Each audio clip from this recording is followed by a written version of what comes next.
En région parisienne, l'Institut de cancérologie Gustave Roussy est seul à offrir un dispositif de diagnostic de cancer du sein en un seul jour. Entre la découverte d'une anomalie et le diagnostic, pour les patientes, fini les longues semaines d'attente et de stress. Dans la plupart des cas, une batterie d'examens réalisés dans la journée permet aux spécialistes de l'Institut de poser le diagnostic.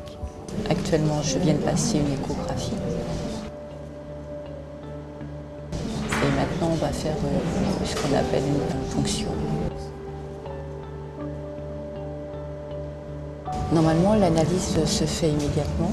Le résultat, je l'ai dans les heures qui suivent. Voilà, donc les lames sont prêtes à donner au pathologiste. Lorsque je l'examine au microscope, cette lésion kystique ne présente aucun critère de malignité. Elle est parfaitement bénigne. On peut rassurer totalement la patiente et elle va pouvoir repartir dès aujourd'hui. J'ai la chance, moi, d'avoir pu avoir cet examen et puis d'avoir la réponse tout de suite du praticien qui m'a dit que bon, c'était un petit kyste avec un liquide dedans, mais à première vue, négatif. Donc le ouf. Et puis voilà, donc ce matin arrivé à 8h et puis là, il doit être aux alentours des 12h30. C'est assez rapide quand même. Dans la journée, les médecins reçoivent plusieurs dizaines de femmes.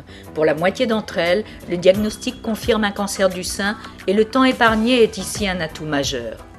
Les patientes n'ont pas ces semaines d'attente anxieuses et surtout, elles partent avec un programme de soins. C'est-à-dire qu'elles vont voir la personne qui va les prendre en charge pour la première étape de leur cancer et qui va leur dire, par exemple, si c'est le chirurgien, je vais vous opérer tel jour, de telle manière, et elles repartent déjà avec des dates et un programme relativement précis. Pour cette patiente, tout est allé très vite. D'abord, la confirmation d'un cancer du sein et dans la foulée, l'extraction de la tumeur. Mais il lui a fallu peu après accepter une autre mauvaise nouvelle.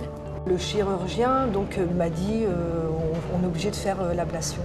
Donc là, forcément, c'est le deuxième choc. Un choc un peu amorti par une proposition de reconstruction plastique immédiate de son sein, l'une des techniques phares de l'Institut de cancérologie Gustave Roussy. J'ai adhéré tout de suite, forcément. Le fait de ne jamais se voir mutilé, je pense que moralement, c'est important. L'Institut propose différentes techniques innovantes de reconstruction plastique immédiate du sein. Sous certaines conditions, c'est un bénéfice incontestable pour les patientes. Ces décisions de reconstruction immédiate doivent être prises dans le cadre de la réunion pluridisciplinaire. C'est en accord avec l'oncologue médical, avec le chimiothérapeute, avec le radiothérapeute. Et c'est en fonction du type de cancer qu'on peut ou non proposer une reconstruction immédiate. Certaines femmes refusent cependant l'option d'une reconstruction plastique immédiate et leur choix est toujours respecté.